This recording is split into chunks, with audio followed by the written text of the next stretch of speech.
Hello and welcome to the Global Nerds podcast where we dig into crazy topics. We got some crazy ones this go around. A lot of semi-wokeness, semi-knots. Yes. Okay. So the things we're going to be talking about today for the fellow listeners is going to be Madam Web. We're going to be talking about the new Tomb Raider remastered, Jim Carrey, and maybe some other topics along the way. So strap in, listen up, and interact. I don't know why I did that sort of intro, but kudos. Maybe it works. Maybe that becomes a thing. Yep. Unfortunately, Darrell is not with us, but we got Mr. Mark here with some brilliant insanity from his time at the London Comic-Con. We can talk about that near the end. My insane stories of how I maybe annoyed some voice actors, maybe not, but maybe that's a thing at the end there. Hey, it's only a good time when you annoy Jamie Markey and Monica Rial. They weren't there. Those were the only two who weren't there. Like they haven't done a thing. I've met Monica before. She was at Wrexham Comic Con like years and years and years ago. But they haven't done it. I haven't seen them do any UK conventions for such a long time. Let me just pull up who went to London Comic Con. So Anime Con, which is a thing. And on my channel, you can see the panels that are up. So we had, I always get the really names wrong. So we had Keith Silverstein, who played Zhongli in Genshin Impact, as well as Voar in Overwatch 2, the big beefy guy, I think.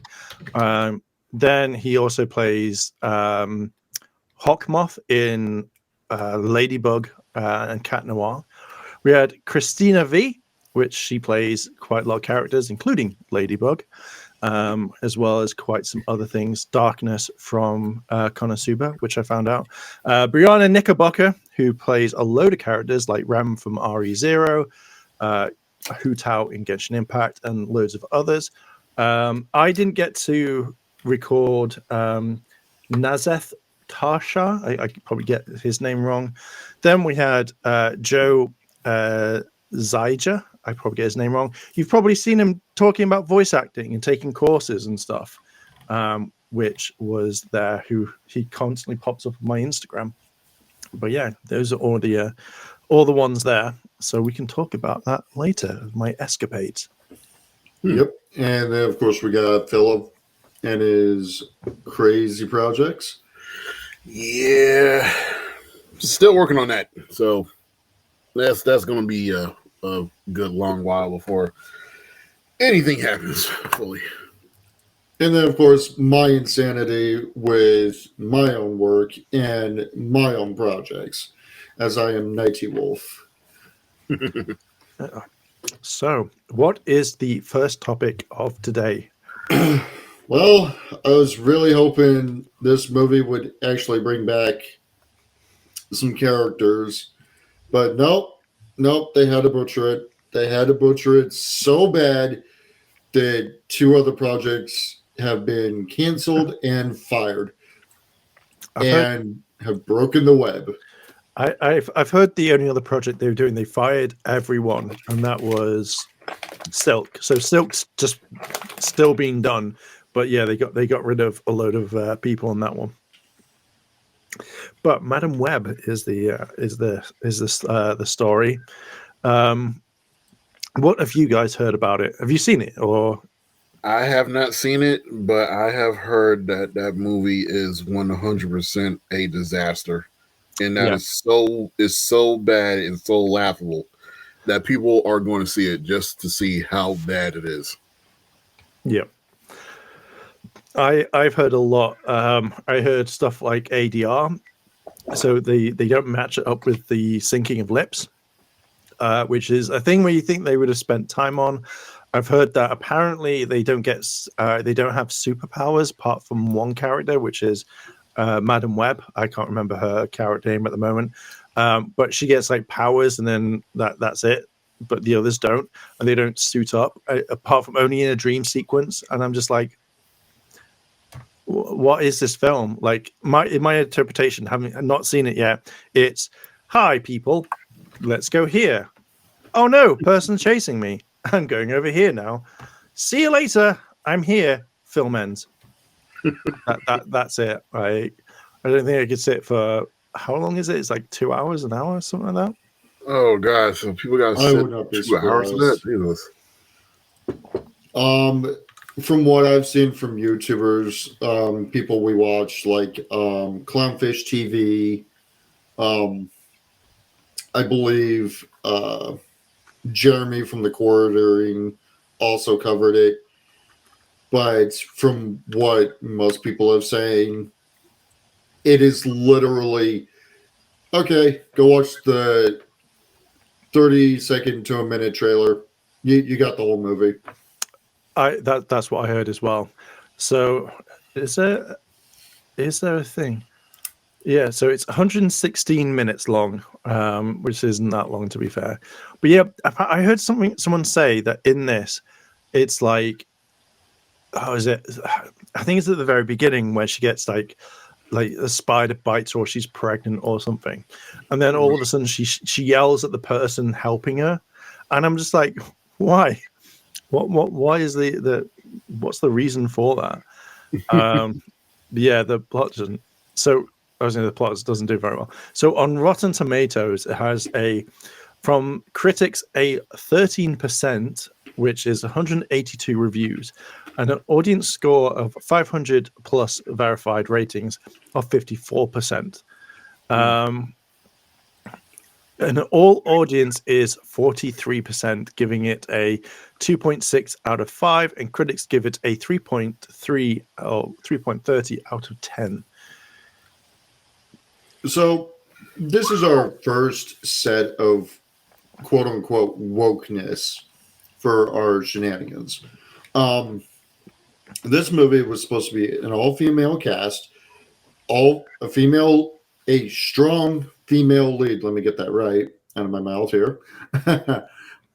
And apparently one or two of them were either supposed to be trans or bi. And of course we got the check mark, the black gal. And of course Ezekiel, the main villain, is I believe he's Mexican. It just felt checkmarky to me, and I don't mind getting into the Spider Women because they were important to Peter's life. Right. Introducing them this early on and saying it could enter in the freaking MCU Spider-Verse type area does not work. Madam Web is a great character, and they butchered her. They butchered all the other Spider-Women as well. The best thing about them, I think, Mark, you said in the chat, was their suits.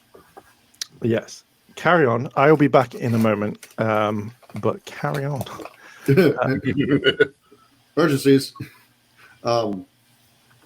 Yeah, Madam Web should have been handled very differently than what we got. Right, especially if you were going to quote unquote try to connect it to Sony's Spider-Verse or Sony/MCU's Spider-Verse, it could have been dealt with so much more better than from what I've heard on it. And just like from the stuff I heard, it was supposed to be set like 3 years before Peter was born, which would be Tom Holland's Spider-Man was born. It's supposed to be set like 3 years before he was born, and some of that. And like Madam Web, or whoever is playing Madam Web, was supposed to be like his mother or something like that. And then they just like redid the whole thing, and now Spider-Man's not connected to it at all, or something. Only mentioned by name, and the only other character that even relates to Peter is Uncle Ben. Mm. Yeah, that's just wrong. That's just wrong. And here's the thing. Ezekiel was never a villain. From my research, Ezekiel actually took Silk, who is another Spider-Woman that, of course, was another project that was supposed to be in the works, whether it was a live show or another movie. Right. He comes to her family and sees that her powers are kind of out of control, and he takes Cindy. This is comics, anyways. Right. And trains her to use her powers. And keep her safe from another villain that is multi-universe. Right. And this is Silk, right? Like the Silk Spider-Man. Silk. Woman. Yeah. I mean, from what I know is, from what you said, Silk is, still possibly going to be made. That would probably be the thing that would save Spider-Man for right now, as far as like, trying to keep the reputation going and positive. Because from what I've read with the comics and what I've seen with the comics, even from what you said, Silk is a pretty important character, not just for the Spider-Verse, but it turns out to be an important character for Peter, like in the long run. Granted, it's a little damaging for Peter at the same time, but she's an important character. It's a little scary with their relationship, actually. Yeah, like, real bad. If you know, you know. I'm not going to go into details, but if you know, you know. Well, it's basically Silk was bitten by the same spider as Peter, like last leg of its life. Oh, look, another victim. Thunk. And now I'm dead. Pretty much. It feels a little retconny, but it's not like Miles in the Spider-Verse. You go, oh, I've been bitten. How dare you? Slap. Right. Well, yeah. Like eventually I'll see Madam Web, but I'm not in a rush to see it, especially after the reviews just tore that whole movie apart. I'm not in a rush to see it. So I'll probably wait until it comes on until it comes on like Disney or like Amazon or something like that, and then I'll watch it. I'm not going to waste $30 to see that movie. That's my thought on that one. Hello everyone, I'm back. But yeah, I was exactly the same. Like I really wanted to go see it because I thought that you saw a lot more in it. But yeah, after hearing what everyone's saying, I'm like, no, I particularly don't want to see that film. Right. It's definitely one of those movies that we don't intend on people being dirty pirates, but be a dirty pirate with this movie. Yeah. I mean, it'll probably like get really shit and then just go into Disney Plus. I think that's I reckon normally they take a while. Like I've not seen Captain Marvel go on that, the second one, the Marvels go on there. Right. But I reckon like if you've had such an abysmal film, to go straight to thingy, or wherever Sony's gonna like place it and stuff like that. I don't know what they were thinking. Like I really don't know what they were thinking. Like I can't believe someone was paid to go, yeah, push that through. That's absolutely fine. 100%, it's okay. But like it's really bad from the editing. But yeah, it's put through. It's fine. I don't care. It's really bad. Like one person, like the ADR is completely unmatched. Like we can't get it to sync. Oh, that's fine. Just release it, and that's it. Like, that's all the conversation is. And then they go like, "I told you not to release it. You told me 18 times it was fine." That's literally what I reckon it. What yeah, it It did not hold up. So I've got it on Rotten Tomatoes. Nick Rogers from Midwest Film Journal. You'll say, "Hey, what's going on?" Or David Poland. The whole movie is like eating something you thought would taste good, but it's so soft and mushy and flavorless that you'll realize there is really no reason at all to keep eating. It would be an insult to tofu to call that that movie. I do have to say some of the reviews on it just made me laugh.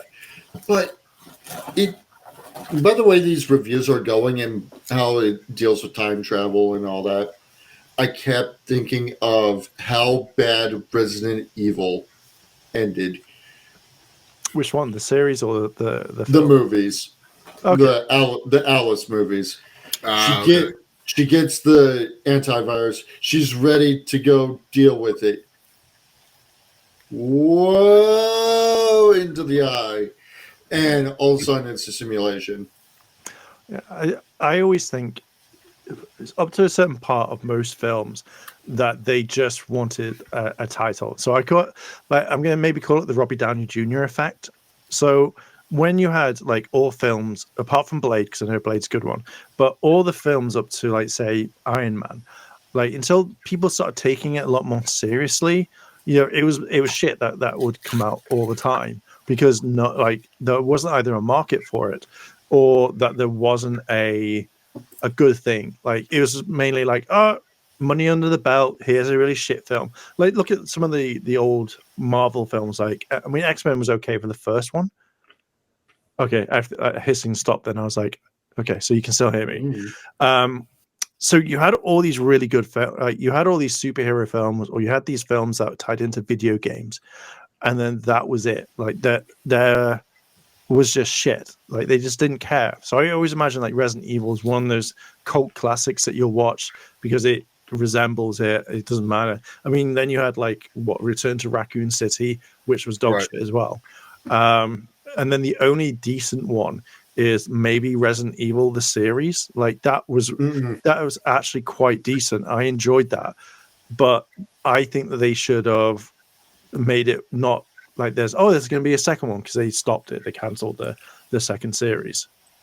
Are you talking about the Netflix one? Yeah, that was actually a really decent one until they at the end they were like, here is it leading to the second season, and it got cancelled. I'll have to disagree with you on that one. I did watch that. I'm like, why did they make this? Like the Alice movies and this Netflix series felt more of a what if scenario. While Welcome to Raccoon City kind of stayed focused on the games. But from what I remember of that one, back and forth. I mean, from what I remember of that one is it wasn't. It may have been a bit more truer to the games, but it was like, hey, let's take like all these like the new games, let's cram it in, and then not kind of explore it. Like I feel like you could have done what they did on the PlayStation days. You start off with Leon, you go through his scenario, then you interact with Claire, and then you can have like you can extend it, not go, here is Resident Evil 2. Let's just mash this all together and make this really quick and then like mess things up. Where Resident Evil, the Netflix series, I felt was a bit more kind of flushed out. Like at points it dipped a little, but it felt to me at least more Resident Evil. But they just had to ruin the end by going, oh yeah, we're going to do whatever. And it's like season 2 and it's just like, they cancelled that one. So we'll bring this up later.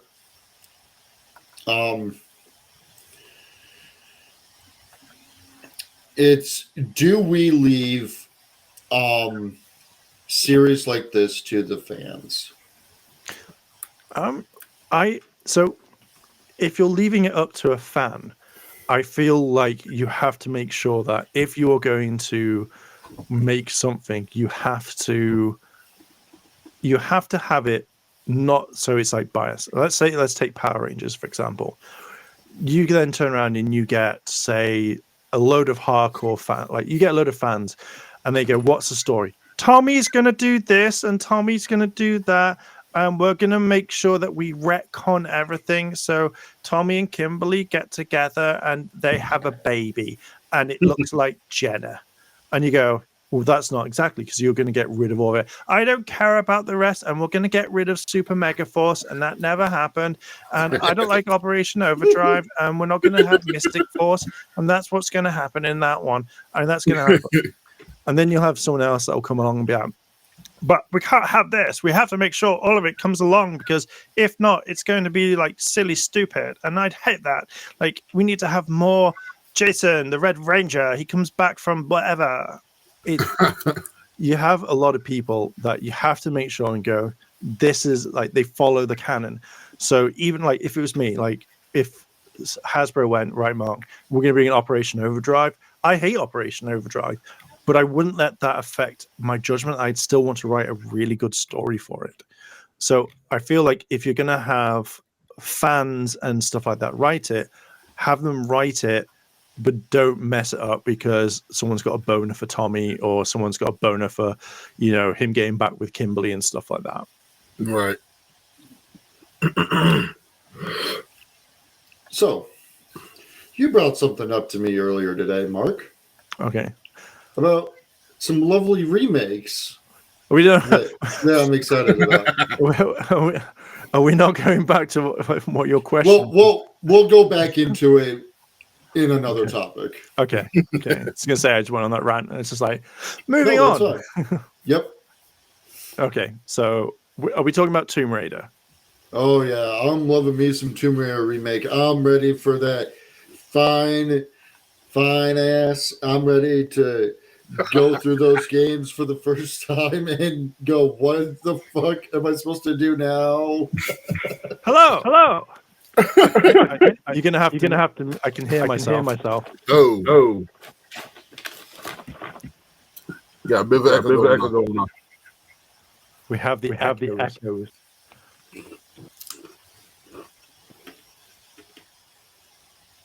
Can't hear you now. Can you hear me? Yeah. Yep. There you go. And now echo. What's going on? Not too bad. We're talking about Tomb Raider at the moment. Ooh. The brand new, the remastered that has caused a lot of people to melt down over a very quick warning, which you can skip. Right. So I haven't seen it yet. So what is the hype about this new Tomb Raider? Okay, so let me read you the warning that comes up for our listeners who are listening and stuff like that. So basically, at the very beginning of the game, it turns around and says, "The games in this collection contain offensive..." I can't even read that word. Dictation. Yeah, there you go. Of people and cultures rooted in racial and ethnic prejudges. I can't read. These stereotypes are deeply harmful, inexcusable, and do not align with our values at Crystal Dynamics. Rather than removing this content, we have chosen to present it here in its original form, unaltered, in the hopes that we may acknowledge its harmful impact and learn from it. So it's a cop out. That is a complete cop out. I understand that people want to cover their own asses when it comes to stuff like that, but at the end of the day, if you're gonna make a quick disclaimer, like you said, that can easily just be overlooked, it really wasn't a thing in the first place. They don't want to tamper with the original game, so fans who fell in love with Tomb Raider be like, "Oh, okay, the game is still the same." I get that. I like that, But at the end of the day, we live in a different time. Yeah. So I think because at first when I looked into this, I thought it was going to be like it's something major, but apparently it's for tribes and stuff like that. But my kind of thought was, people are in London, there's savages over there, so that's the reason why they brought up a warning saying like London is a bad.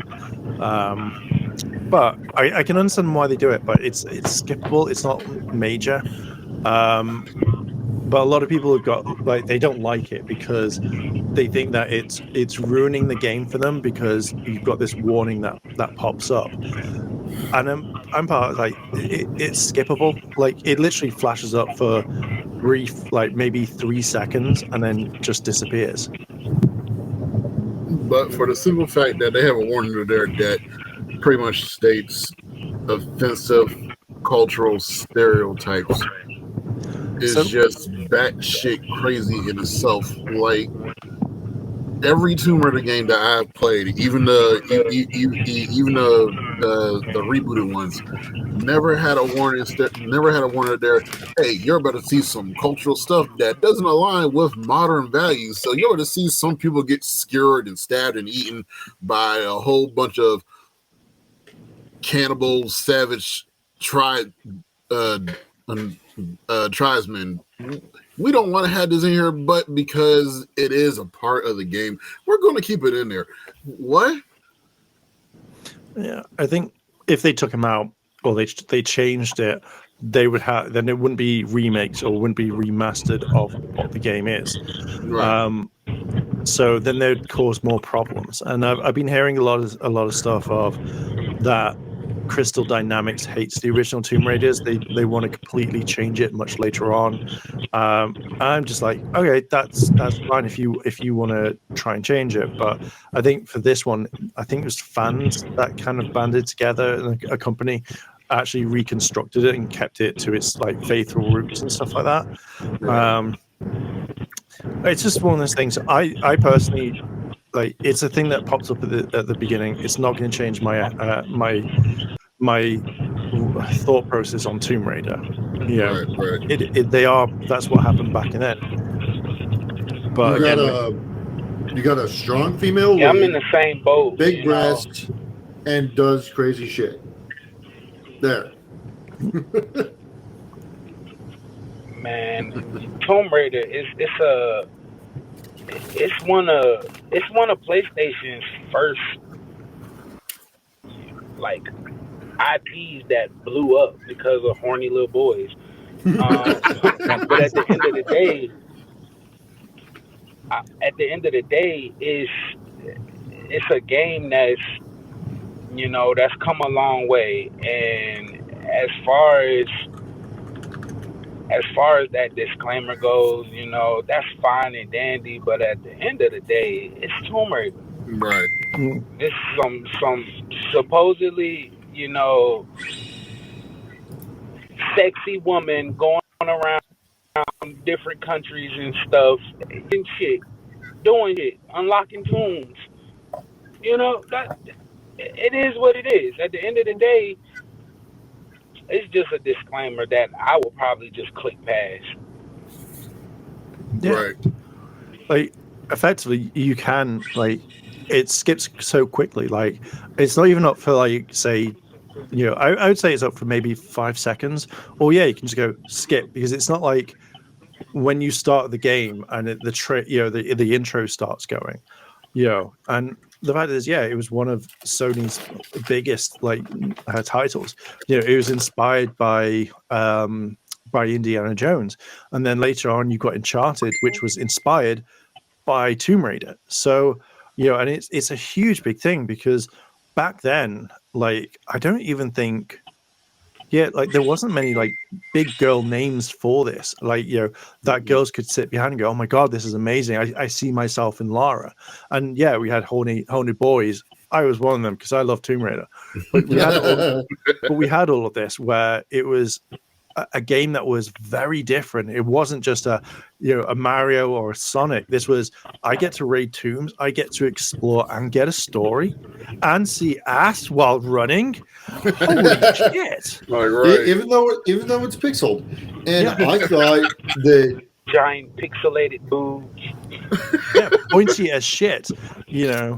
Which now one of the things that fans were also concerned about is what they were concerned about with Final Fantasy VII Remake was the whole Well, Tifa has these big breasts back in the Pixel Age. You're going to do that with Laura too, and you're going to reduce them? Stick to the character. Again, we'll cover this in our next topic too.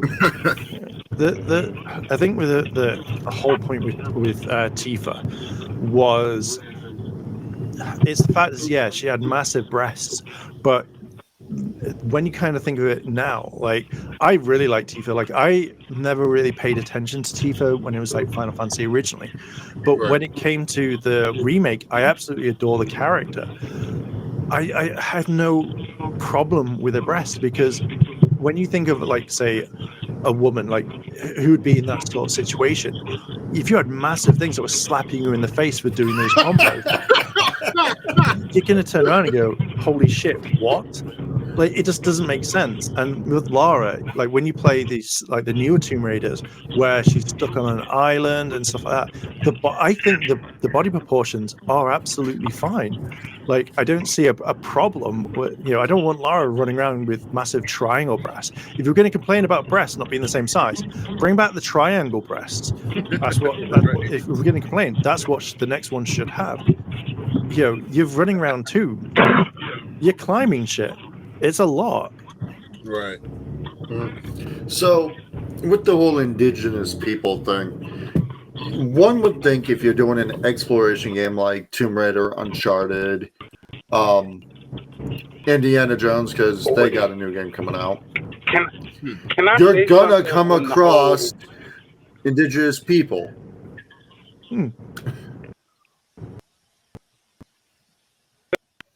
whole, moving around doing the whole breast thing? With that said, I mean, everybody remembers Tomb Raider, the original Tomb Raider movies with Angelina Jolie.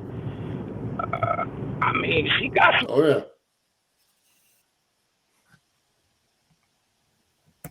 Oh no, he broke. No, I think you lied. I'm going to say connection. No. I can understand where he's coming from. Even Angelina Jolie did have some big breasts during that movie. And she played that character to a damn T. Right. Yeah. Like everything was spot on.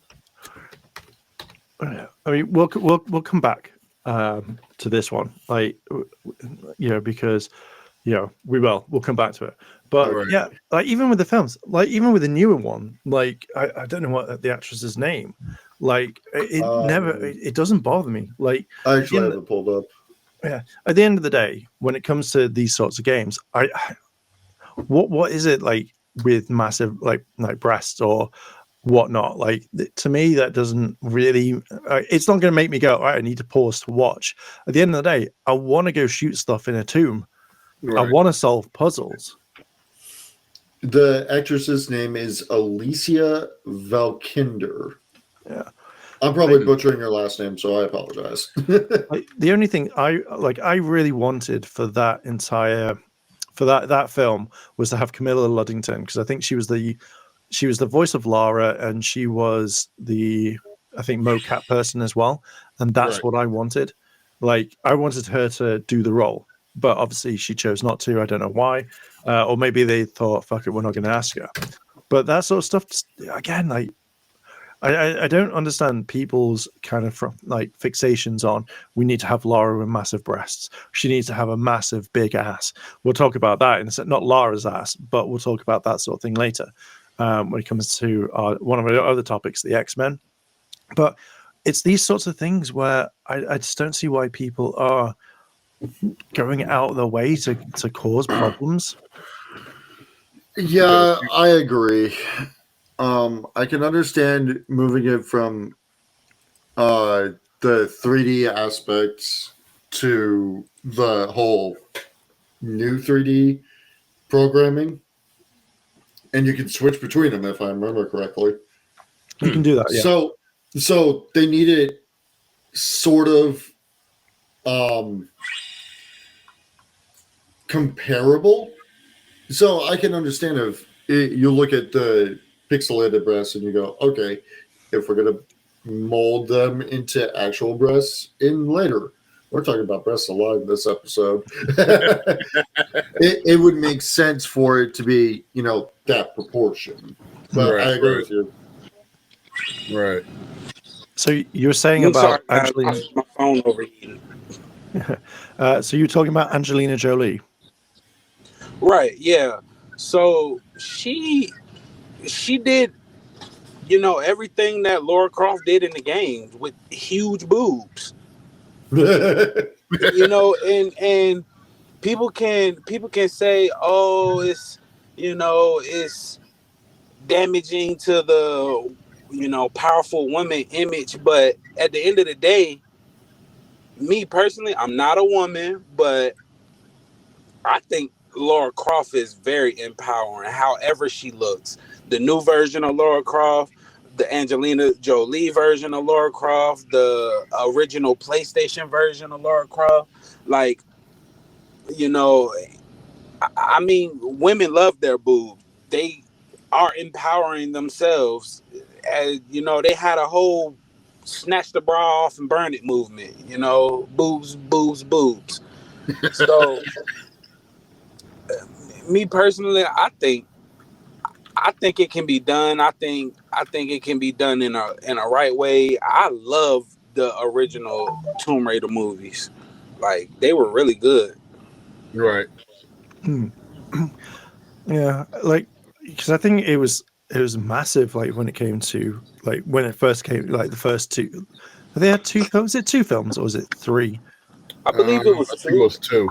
Yeah, and they were fantastic for what they were, and they still are classics. Like I haven't turned around and seen anyone go, no, it's not like the video games. So I imagine it is an empowering. Well, Lara Croft is empowering altogether, and it's always been like that. Right, right.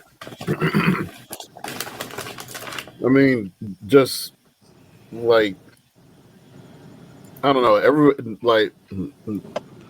We covered this before in other topics. Just everyone now is just super offended by the most minute things, even when it comes to the way someone's breast is shaped. It's weird. Yeah, I think I don't know what it is with how people have got to bring everyone down now, because it just feels really weird. Like we've come from when it was years and years ago to pushing people up and going lifting them up and being happy, to now where it's just tear them down.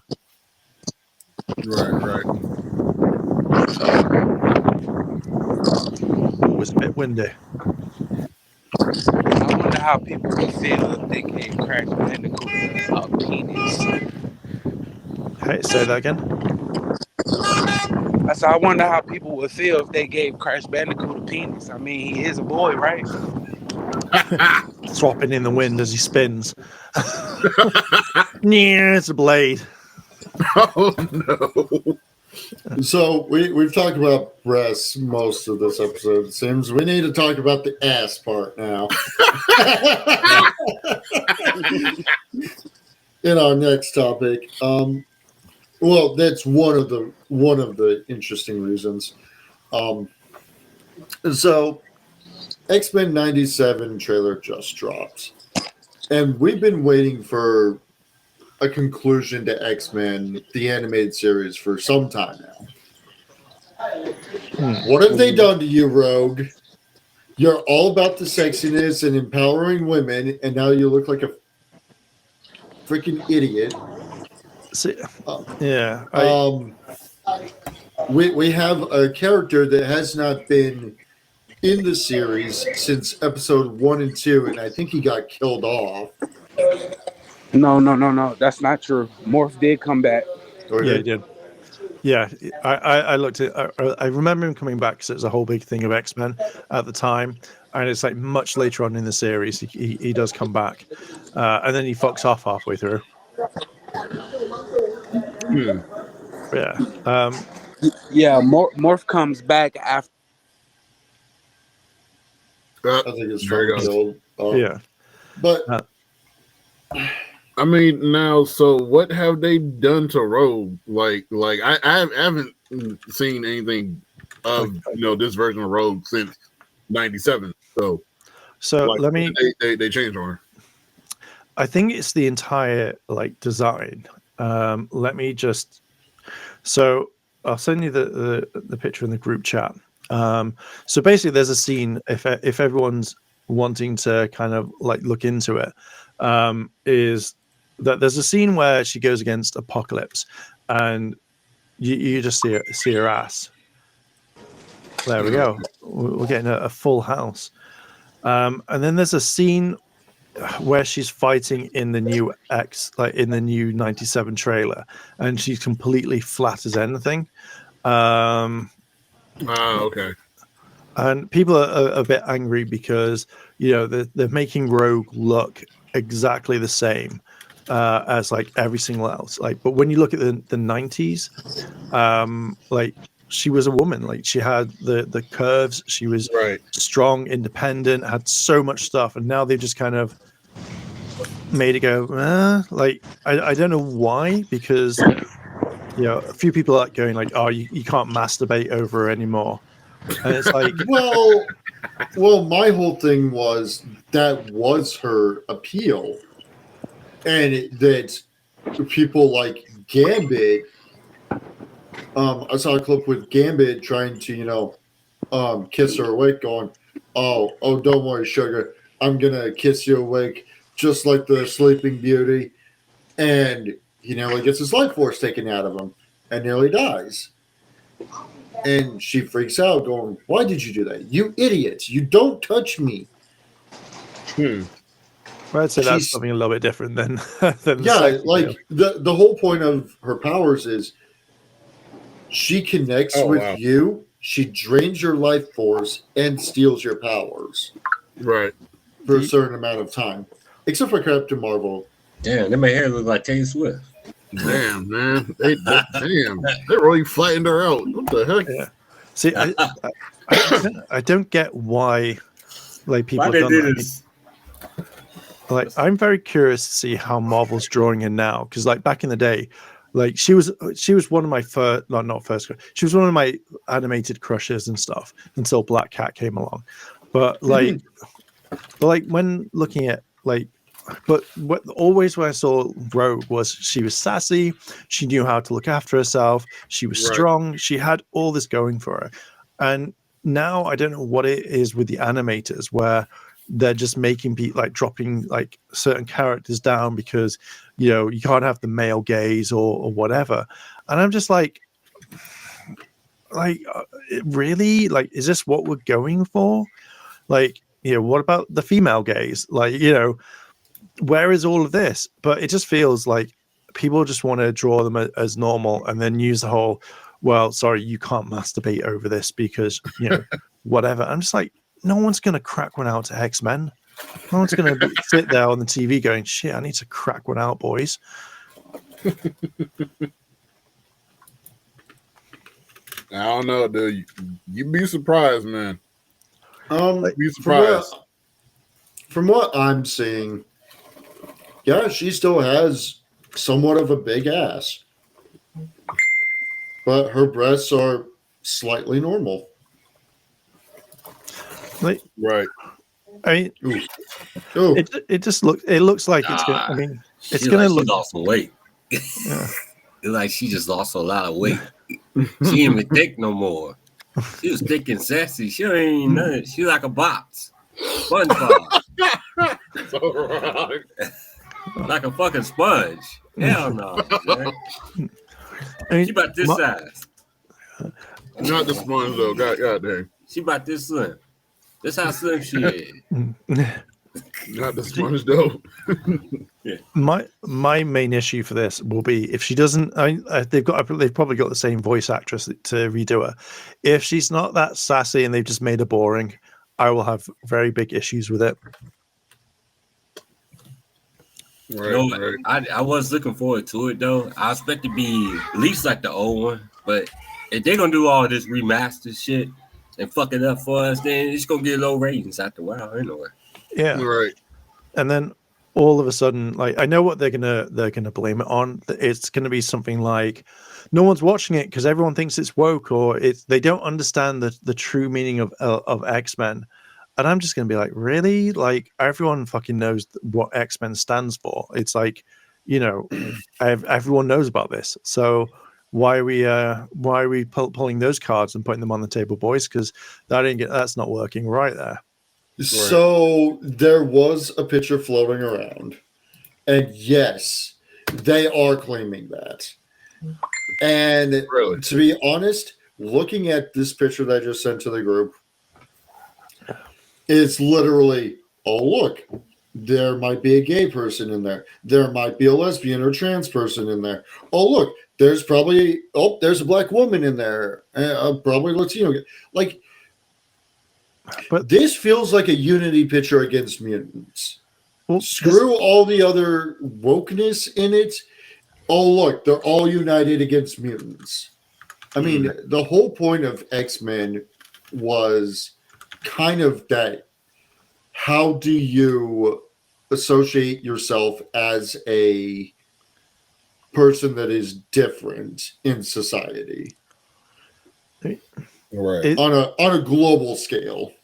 I mean, it's X-Men's always been that, though. So the image that was shared is basically you have loads of people going like down with mutants, back to where you came from, stop mutants, evolution, and all this.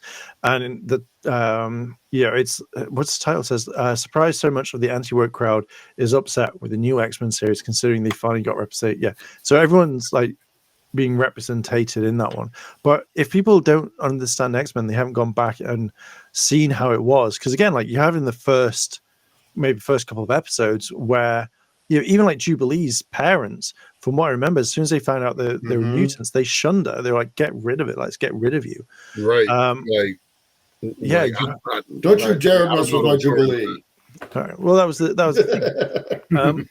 But the main problem is, like, even in the intro where you see Jubilee going against like the wires and stuff, like the wired fence, is you have people coming after it, and that was the whole thing. The reason why Magneto was like, "Fuck you all, you're going against my mutants. I'm going to fuck you up."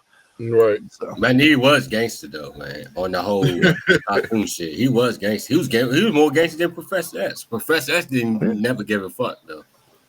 Okay, go after him. I'm gonna be in the wheelchair anyway. So y'all go. I don't know if I'm feeling the whole make Magneto a good guy type of situation. I don't know. So I didn't. Okay, so he was a good guy in the movie. No. Say that again. He kind of is a.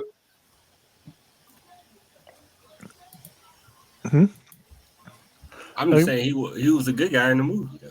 When there was kids going up until he got to the older version, when he got old, that's when he became an asshole. That's subjective because of what he went through. But in the animated series, Magneto fucking hate humans, and he did not fuck with Charles Xavier or the X-Men at all. You know, it was towards the end where they just said, okay, fuck it, we're gonna shoehorn this heroic arc into Magneto. And that wasn't the case in the comic books. The only case in the comic books where he was the good guy was during the House of M arc, and then even still, that was fucked up. That whole arc was fucked up because it wasn't real. Right. I remember House. I haven't read it fully, but I remember House of M and stuff like that. Yeah, it was basically the world Wanda created, and it was really some fucked up shit going on in Genosha. Oh yeah, for sure. Like one thing I know, like before we come back to the Magneto, I just realized something when I was looking for pictures of the crowds from the old 90s one, because this is a continuation of the 90s X-Men. You've got Nick Fury, who is white.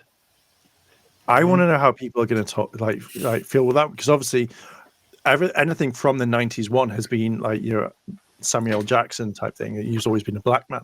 So I'm wondering how they're going, if they're going to bring Nick Fury into this. Actually, you're going to keep him white. If you're continuing this, which literally says 97, X-Men 97, it's going to be the white one like from 97. Yeah, Nick Fury is going to be white. There's no the whole Nick Fury thing is they can change that if they. It was an instance in the comic books where they did try to explain why there's they tried it twice. They tried to explain why there's two races of Nick Fury. One was clearly another universe, but the other one was that Nick Fury was a title. Right. Okay. A title that's handed down. I think that's the best way to describe it, because when I watch the old Nick Fury, the white Nick Fury, or I play the games, I can see Samuel L. Jackson's Nick Fury as well. So putting it as a title, like a rank, I think is the best option for it. Yeah. Right. That actually works. Unless you do a multiverse on the cartoon, they could do like that too. I think that if you were going to do it for this one, rather than multiverse, is you'd have, say, you know, maybe you'd have the white Nick Fury, because like, oh, I'm too old for this now. I've retired. Here's my my protege. Here's the next person. And again, then they go, oh, it is now a black Nick Fury, and just go, name's being passed on. And they go, like, what's your real name? He's like, you'll never know, but you could call me Nick. I'm like, that's absolutely fine. I'd be okay. It's just something that I generally thought of, because I know with a load of like channels like The Quartering, Yellow Flash, and all of this, like they will latch onto this, and they will say like, oh, this is the worst thing you'll ever see. You know, this isn't my X-Men or whatever. And I'm just like, well, you know, just pass the name on. Like, if they've said it in the past, like it is a name, then there we go. But I just, again, I know that was off a tangent, but I generally kind of thought, oh, that's gonna be a thing that comes up in certain things. Right. And yeah, I've definitely seen it as well. But, and this goes back to, should we let the fans handle the creation? We've seen Marvel Studios do a really good job with the MCU up until Endgame. Now, Siler Studios has adapted a lot of the comics into their audio drama. They want it comic accurate as possible. And hearing a lot of the stuff that goes on in their audio dramas and reading the comics and watching the 97 so much words series, I can see a lot of what they have done to be very accurate. Spider-Man, same thing. If you let the fans handle it in the best way, there should be no problems, really. I think when it comes to fan things, it depends on how someone is going to do it. Like, you have to have someone that I think isn't going to be non-biased about it. Like, isn't going to have, oh no, they are non-biased. They're not going to say, like, if it's Power Rangers and you could talk, I hate Operation Overdrive, so I'm going to shit all over that. Oh, I hate Mystic Force, I'm going to shit all over that. But I love these series, and I'm going to love this, and they're going to get more love. It's like, you have to kind of understand, like, some fans are absolutely fine, but then you may have the over obsessed fans that, you know, they go way too into it, way too over the top on stuff. And I think that's what kind of ruins it. You need someone that has a broad kind of knowledge of everything, rather than me being stuff. a fan of all around Marvel, and, you know, knowing the story of the, you know, two Nick Furies. The way I would do it, I would definitely, and And people were already saying this during the Secret Invasion. Nick Fury a Skrull. It's not really a bad thing. It's not really a bad thing to become a Skrull in the overall this version of Nick Fury. I would like to see it.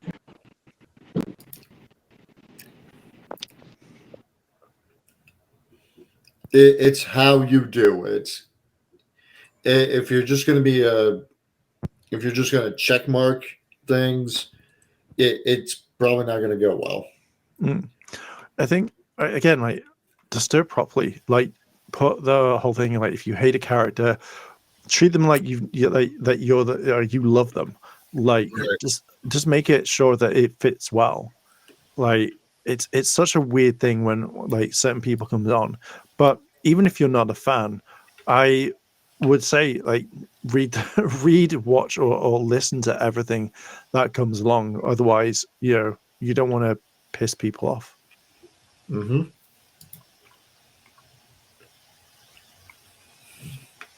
But yeah, that's my thought on that one. I mean, I'd like I'm gonna watch it just because I'm an X-Men fan, and since you are, continuing it from the '97 X-Men, I'm still hoping that it still brings that brutality, that the brutality, the violence, I'm not even going to count the whole sexual tension thing anymore, because the way things are now, you even try to put anything sexual in it, it's like that is getting out it real quick. So I'm still hoping that they'll still bring the brutality and the violence to it, which it seems like they might do, but they'll probably dumb it down. Well, I'm very curious to know how it's all going to run. Like, again, this is something where it's a beloved, like, the X-Men animated series is very beloved. So I part of me is very interested to see how they're going to do it. Like, I'm not going to go rewatch all the old stuff, even though I can do, but I want to know how this is going to work. Is it going to be exactly the same, or is it going to be something that is absolutely shit? But I'm excited to see it. I hope it's going to be the best, man, because the way it's going, everybody's just talking about it like crazy. Yeah. Man, look, the only thing I want to see, which they showed for that trailer, I just want to see Wolverine and his augmented explosive claws. That's all I want to see. Yes. So that really, like, makes me kind of think, why would, like, it's a cool move, but Gambit's just supercharged his skeleton to explode. I don't think he supercharged his skeleton to explode. I think he just charged his claws. But then because the claws are part of his adamantium skeleton, aren't they? So wouldn't it kind of travel, or is it like it is just gonna be the claws? I'm just gonna assume it's just the claws, even though I'm. Shit, damn, you got me a fucking impasse. Damn, you got me on impasse. I'm going to assume it's just his claws. I'm going to assume that Gambit specifically targeted his claws, because if he, made his entire skeleton explosive, I'm sorry, just one hit and he's done. He's just shattered. I mean, Wolverine will grow back because he's grown back from like a single cell or like a single blood drop or whatever. But can you imagine this is how he gets his bone claws? Oh Lord, Jesus, that would be that'd be painful. There would be, like, I could have got rid of them, Gambit, but you brought my bone claws out. What are you doing, man? Oh no. I hope not. Gambit's like, fuck you. I've wanted to do that since the 90s. Like, right. Shoot. Also, like, since we're still on the X-Men subject, like, I had read something that a fan or a fan of X-Men had posted on one of the trailers. He was they had said, like, they hope what's this character's name, Dazzler, comes back and makes an appearance.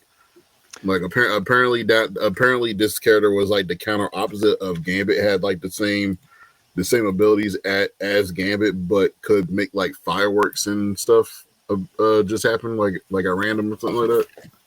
Oh, okay, yeah, I kind of remember. Like, just looking at the 616 Dazzler, huh? 652975 apparently.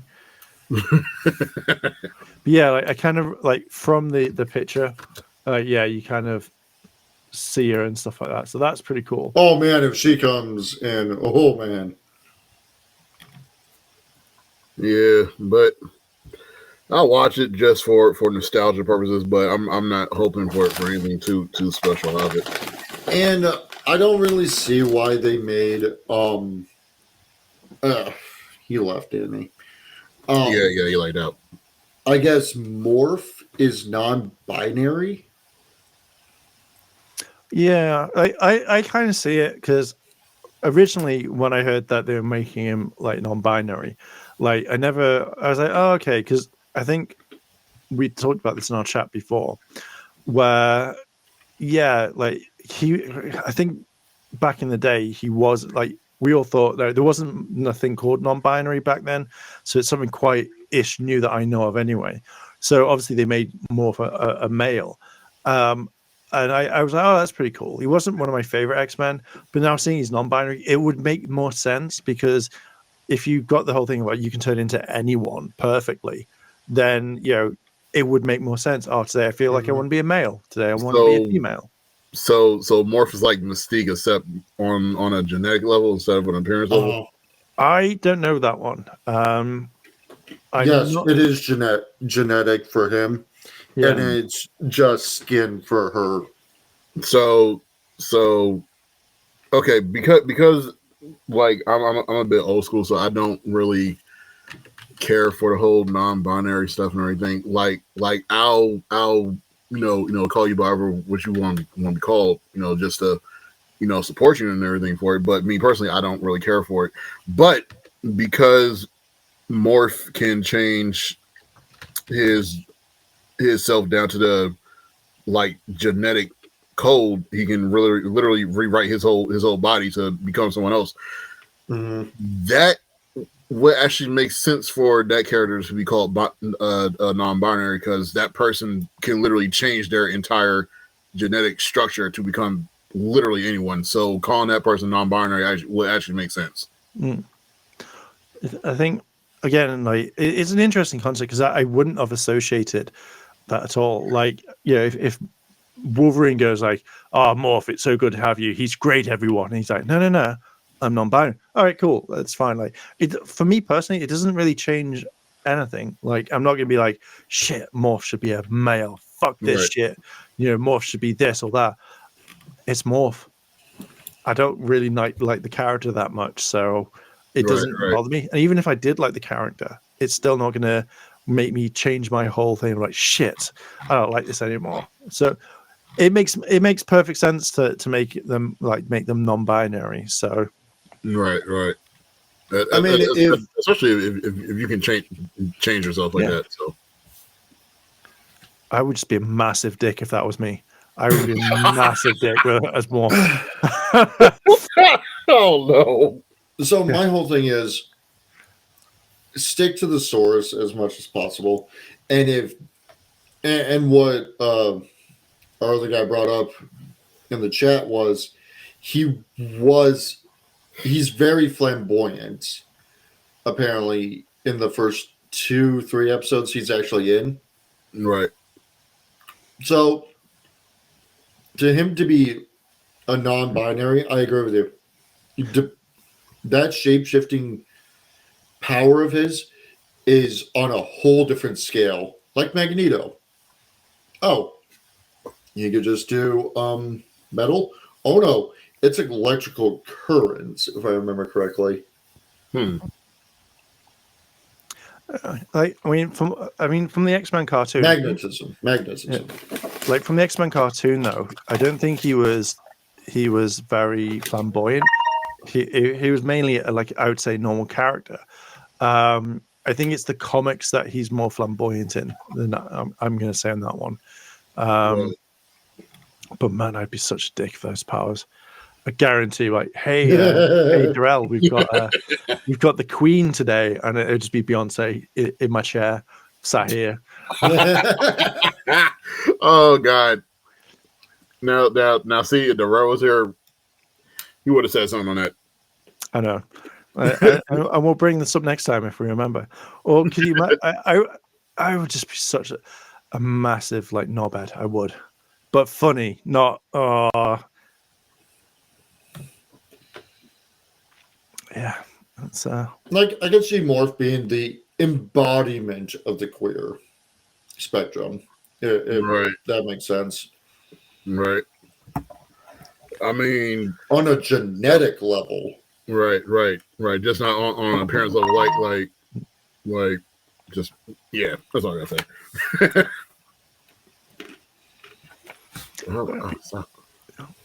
But so speaking of the next topic, then, Jim Carrey returns for Sonic 3. I knew that was happening as soon as he announced he was leaving. Yeah. Which, I mean, honestly, I'm not surprised that he, is coming back for Sonic 3, even though, he had stated he was retiring and he was pretty much done with Hollywood and stuff like that. I'm not surprised they brought him back for Sonic 3, only because at this point now, he's been in the first two Sonic movies. He's pretty much a staple typecasted character within that franchise now. So you can't have a Sonic movie without having Eggman in it at this point. He is Eggman. He also turned around and said like he really enjoyed being Robotnik as well. So right. Imagine like if you go, right, I'm retiring from this, I'm not doing this anymore, and then he just goes, do you know what? The only films I'm going to do is Sonic films, and that's it. Because he can be pretty much like what he used to be back in the day, like right. That Ace Ventura, the Mask type character. And if you enjoy it as well, like you might as well just go, do you know what? This is my last role or my last thing that I'll ever do. I'm only going to play Robotnik, and then that's it. And it depends. Maybe Sonic 3 is the last film, and they do no more, or maybe they do like a few more. He's like, do you know what? As long as I live, I'll come back and be Robotnik. I'd be okay with that. Right. I mean, just for some fact, like Jim Carrey is, I believe he is 60 years old. I believe he's 60. So him playing Robotnik at this point in his career would literally be the best thing he could do for the rest of his career, however long that would be now, since he's coming back with the making Sonic movies. The best thing he could do is literally play Eggman. Eggman and Jim Carrey to me are literally the same person. Chaotic, funny, like off the rails, just everything. Yeah, I mean, I'm guessing, from the cartoons and the animated series that they've done, like in the video games, you don't really kind of see that much of that comedy. Right. Even when you could start talking. I never saw him as a funny character, but when I've watched the TV series or I've watched the animated series, I generally have gone, yes, I can definitely see that he's a funny character. So yeah, I agree with you. I think that Jim Carrey's nailed it, and he's always going to be he's going to be Robotnik to the end of time. Right. But no, hopefully this won't be the last Sonic movie. Hopefully they'll continue it for at least another, I want to say 2 films, maybe, hopefully. So they've done Sonic 1, they've done Sonic 2, they've done Sonic 3. I want them to do Sonic 3 and Knuckles. Then I want Sonic Adventure, Sonic Adventure 2. That's the rumor that 1 goes through most of 1 and 2. Right. 2 goes through Sonic and Knuckles. 3 is supposed to go through the adventure games. Yeah, so 3 is involved in Shadow and everything that Shadow deals with, along with Sonic. I hope they bring in Black Doom. I mean, they could have every possible reason to bring in Black Doom if you bring it, because you're already bringing in Shadow. If you do Shadow right with this movie, you have every reason to end that movie on a Easter egg cliffhanger with the Black Doom spaceship being out in outer space somewhere. Well, look at, so they're doing Knuckles, the TV series. It's like 6 episodes long. You could, if Shadow was done right, then you could give him his own show, because I think that would do very well, rather than like putting it into a film. But then you can focus more on Shadow rather than like kind of rush it. Because I imagine the Sonic films are meant to be just for Sonic. So when you've got like other characters now, like Knuckles and Shadow, they get their own spin-offs. And then it's just like, that's really like, that would be a cool thing to do, because you can then gauge how much people enjoy it. Because look at Knuckles. Like, I'm not a huge Knuckles fan, but I'm going to check out the series because it, I enjoyed the first 2 films. So now it's like, oh, what are we going to do? Like, if that does really well, I can see them doing a Sonic, a Shadow thing. Maybe not 6 episodes, maybe 3, maybe 4, but at least it could be something. I mean, yeah, like hopefully they do it. Sure, I'm just gonna say it, this is the year of Shadow. Like Shadow's been getting like the most hype so far, and it's only February, and Shadow has getting hyped with the whole Sonic and Shadow generation game that I honestly didn't know that was going to be a remaster or a reboot or remake, whichever category it falls under. But I did not expect them to put Shadow in a Sonic Generations game. Yeah. Like mind you, he was in the original Sonic Generations game, but I didn't think they were going to do a Sonic X Shadow Generations game based off of that. Yeah, it's interesting because I recently bought Generations again, so them to do like a remixed version, it's interesting. But then obviously you've just got a little bit of like Shadow in there. Now I'm hoping that maybe they'll add more levels to it to like make it worth it. Oh, you can play all through Shadow. Like, I would like it if they mixed it with, say, Sonic CD levels redone, Shadow the Hedgehog levels and all that done, added into it. Oh yeah, redo Shadow the Hedgehog. Yeah, and I feel like that definitely needs to be reworked. I feel like it's such a big thing that you could have, and I think personally it would work well. Right. I'm Sonic Generations, I think, is the best Sonic game out there. Like, Sonic 2 used to be Sonic 2, but Generations knocked everything like completely out of the park for me. Right. Like with this game, this Sonic X Shadows game. So from what I have looked up and watched and researched, the gameplay of this game is supposed to incorporate physics from Generations, but also gameplay aspects and physics from Sonic Frontiers also, especially when it comes to some of Shadow's levels. I'm assuming because Shadow doesn't have that many levels, they're going to put maybe some level stages from Shadow the Hedgehog in this game.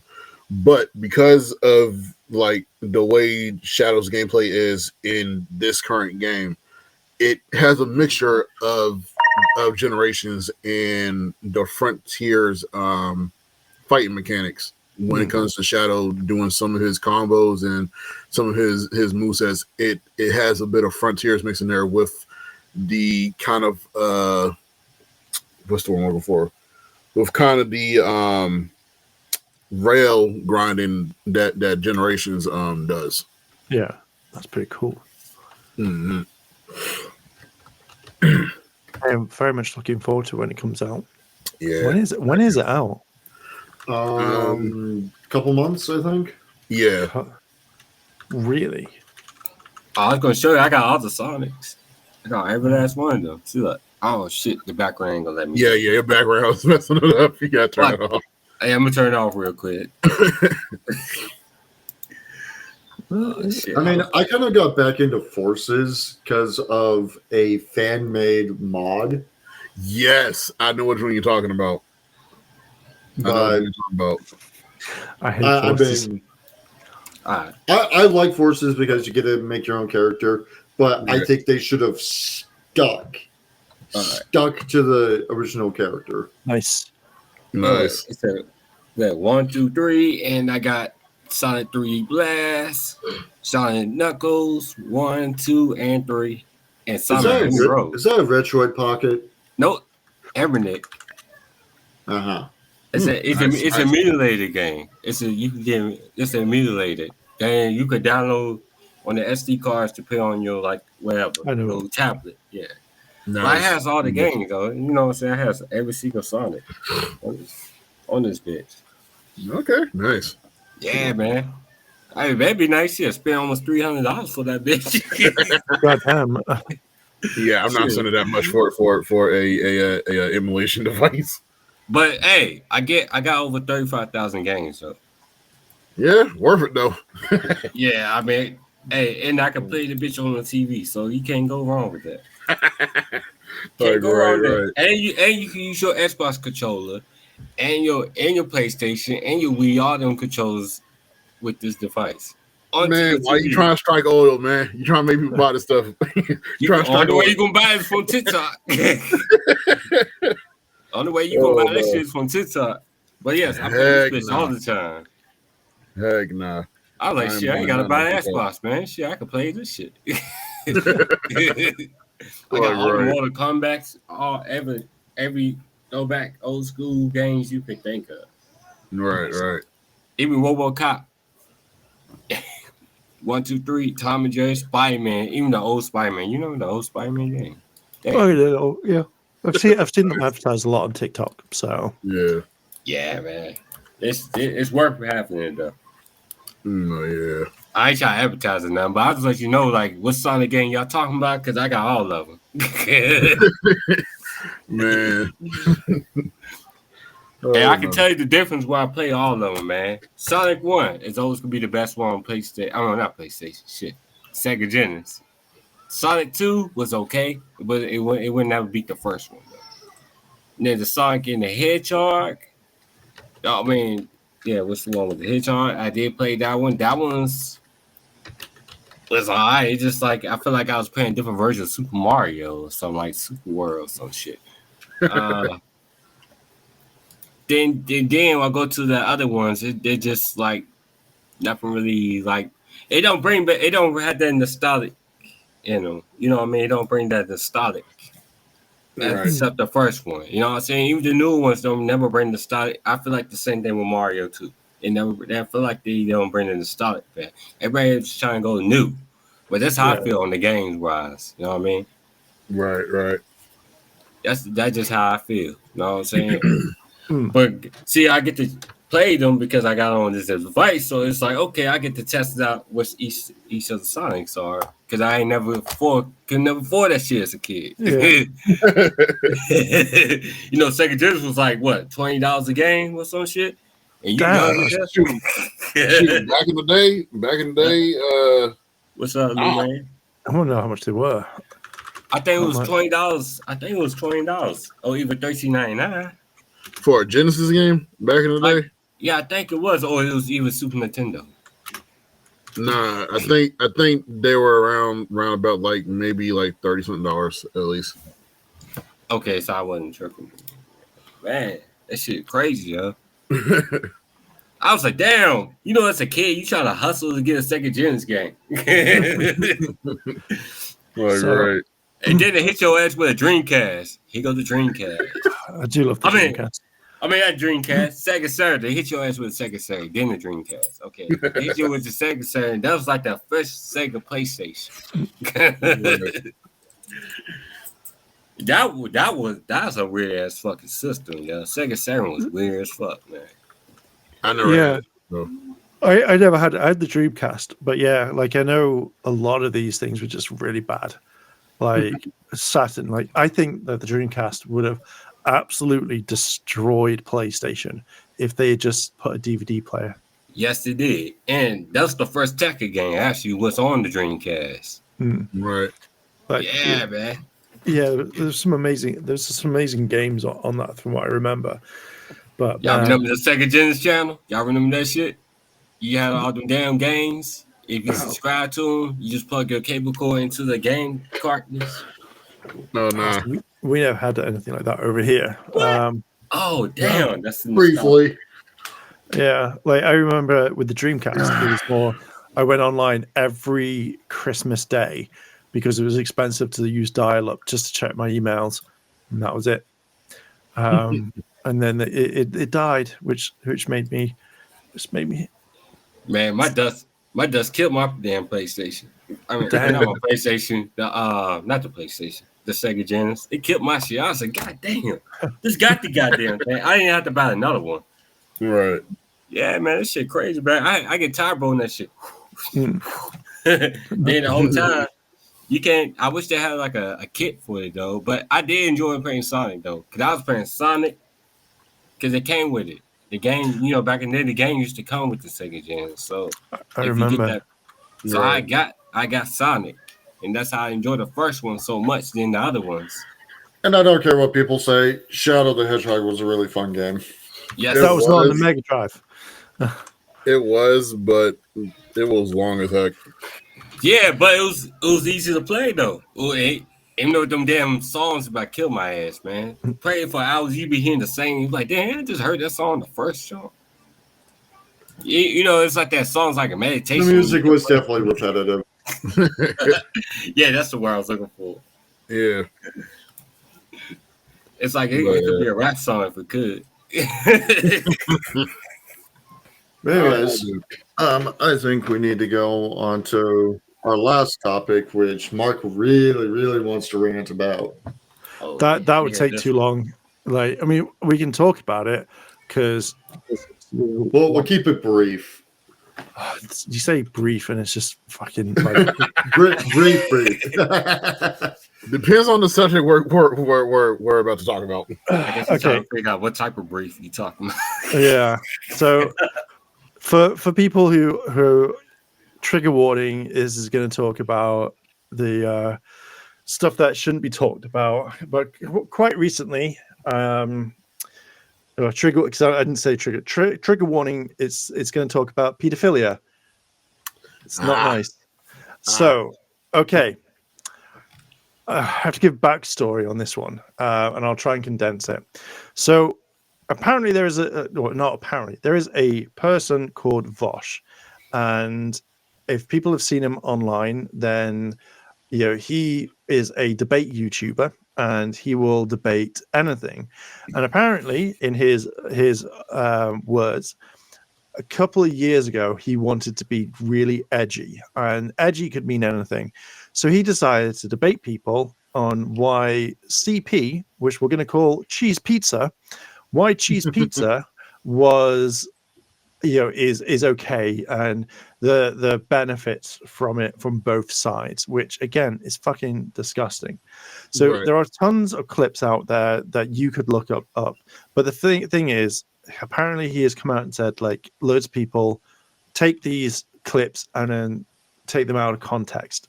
But the clips that you see, they're arguing that cheese pizza is like the best thing, which it isn't. It's fucking horrible.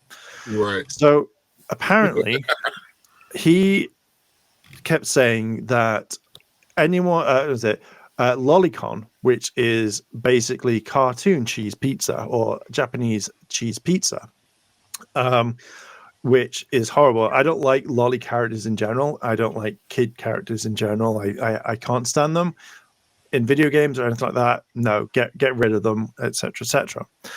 So let me kind of remember. So he turned around and was saying that anyone that has lolicon, downloads it, watches it, consumes it in any sort of way, you are basically a PDF file, and etc., etc. Quite recently, he was caught saving an image for something, which then brought up his saved folder, which had some lolicon stuff in there, added with the extra flavor of being fucked by a horse.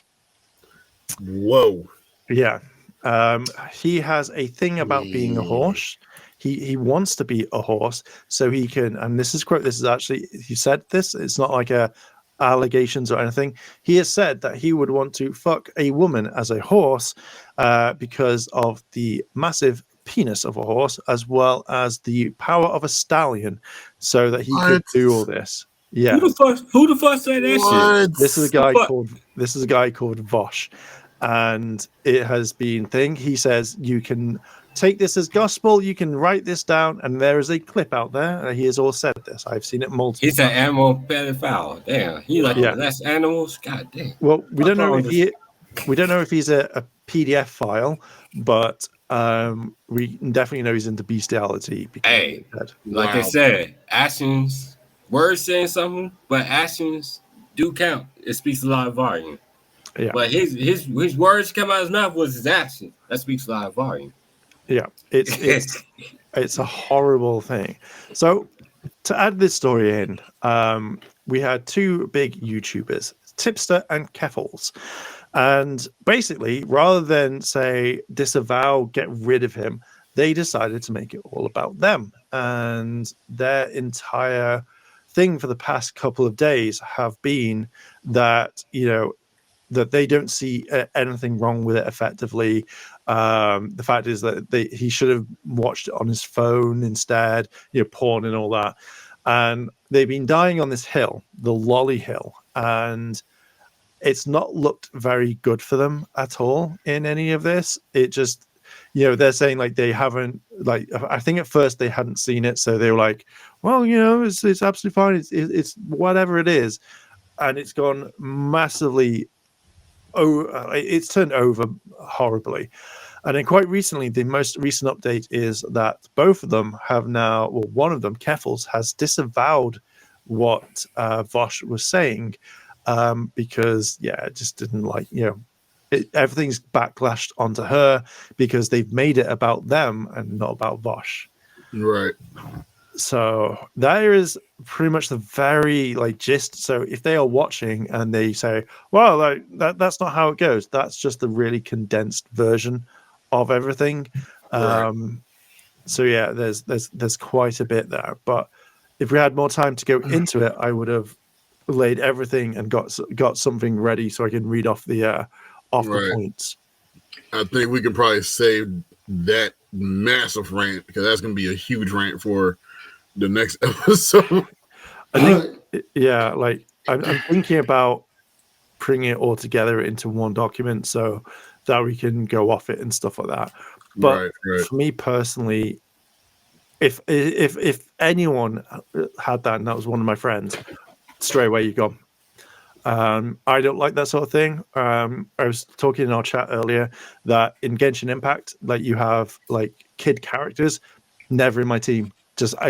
They're there because I've wished on the banner, but that's it. I don't care how good they are. I don't want to touch. Not worth it. Right. No, I mean it's nothing like that anyway. But I personally don't like that sort of stuff. I hate kids in anime when they're like, I hate Kid Gohan. Kid Gohan is one of the characters that I despise with all my being because at the very beginning of the anime, it's like, Dad, no. And it's like, I know you're a kid, but I fucking hate this. That's so wrong. This man's like, fuck Kid Gohan. T Gohan, an adult Gohan all day long. When he is a bit older, that's fine. I can understand him as a character. I don't like him until he goes into the Great Saiyaman saga because I still find Gohan a whiny bitch. But yeah, there's so much stuff that it just. So yeah, Tipster and Keffels. They've not had the best of takes, and the thing is, Tipster was caught liking. Oh no, not like. No, did he get liked? Either he liked a little of both. I wouldn't be surprised at this point. Yeah, he was trying to defend his friend. For liking or sharing Shotokan. Now, Shotokan is the male version of Lolly, which is basically boys. So Lolly is girls, Shota is boys. And he went to massive town defending, if anyone brought it up, and it took a while until he was just like, I don't like this or whatever. But the damage has been done over and over again, and there's tons of stuff that's been kind of shown. So yeah, there's not a lot that one. Right. But yeah, that's fucking crazy. It's fucked up. I don't like Tipster. I used to like him. I thought he was a very good commentator, but I don't like the fact that he turned on all his friends because he wanted to go off with Keffels, etc., etc. And there's been a load of stuff that's happened where, like, first of all, was like he was really into goth mummies, and that was his thing. Like, you know, that was his like kind of. Everyone has like a spiel, like everyone has that thing that they're known for. Like, oh my god, like, yeah, this is my thing. And his was like everyone went on about goth mommies, and he kind of adapted that one. And then it looks like he goes off with all his female friends, and that's it. And again, like there's so much stuff that would take a long time to go through it. And again, I don't really want to look into Tipster that much, but I'm just not a big fan of him. But yeah, he inserts himself into a lot of drama, even though he's saying that he doesn't like drama. And for the past couple of days, it just seems like it shouldn't be like everyone's been talking about him and Keffels compared to what Vosh has got on his computer and stuff like that. It's not a good take. Yeah. So, but yeah, there's tons. If anyone wants to look at it, Nick Diorio and Bo Blacks, they've been covering this quite intensely. If you got 8 hours to spend, watch one of their streams. Yeah. Double speed, double speed. You'll get through that in like 10 minutes. So, okay, double speed, cool. I'm not wasting 8 hours doing that. I watched. If you set it to like 2 hours, like not 2 hours, 2 times speed, it will shorten it down. Like obviously, you know, it's not going to be like 8 hours to 4, but you'll get through a lot of stuff. Or just literally go watch their streams and stuff like that. It's if you've got something on in the background. I do it at times while I'm eating, or if I'm writing stuff or editing little things, I will go and check it out.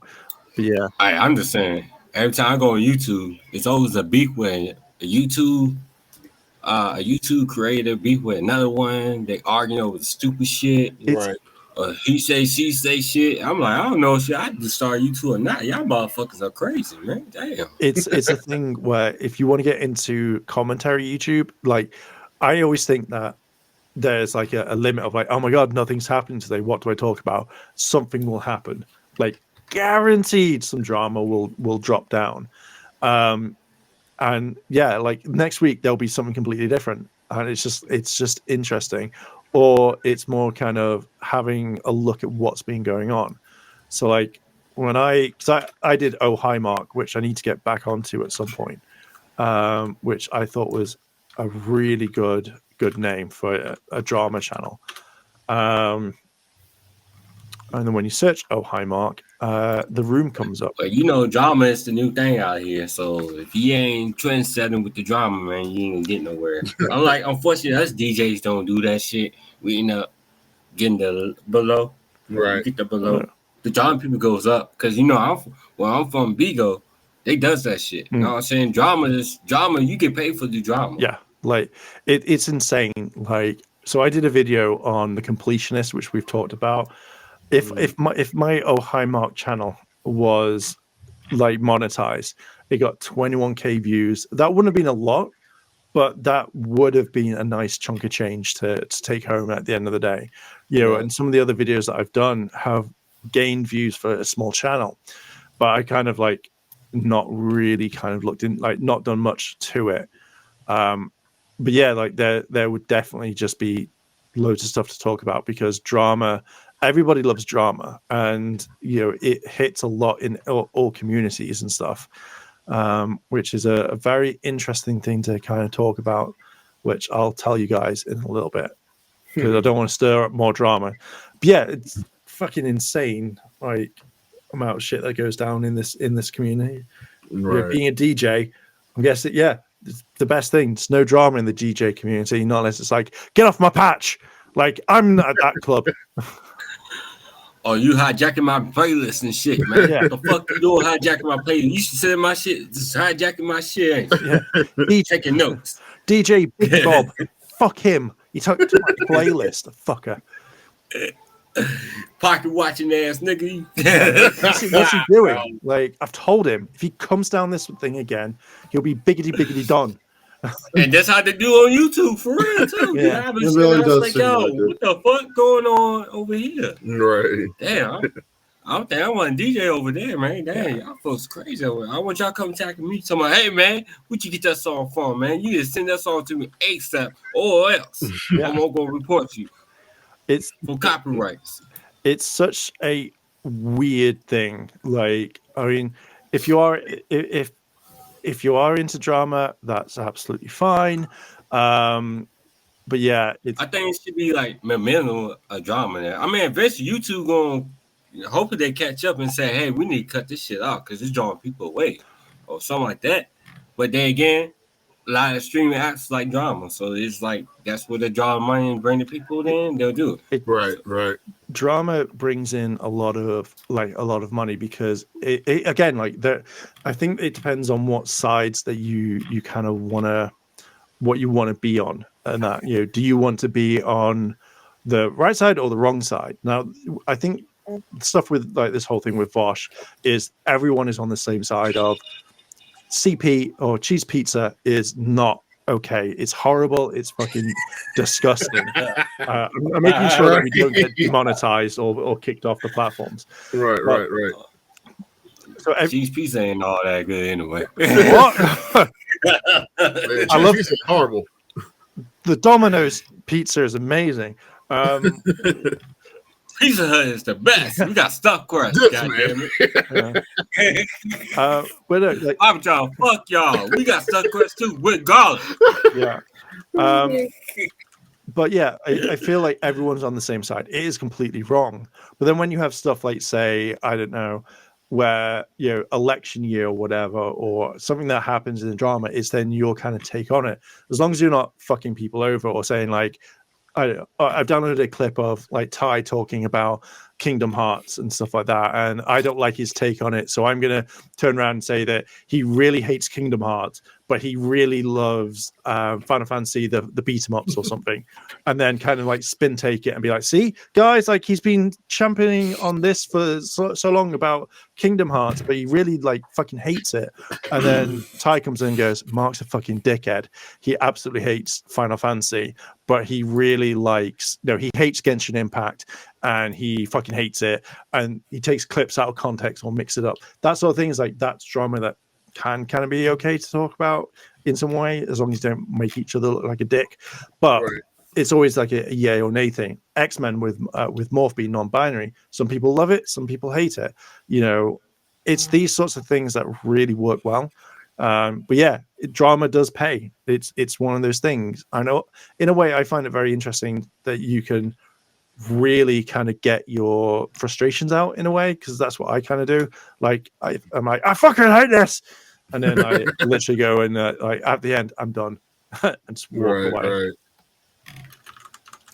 Yeah, man, it's just crazy, man. Just I was not expecting that at all to be a conversation piece, but yeah, that's a conversation piece.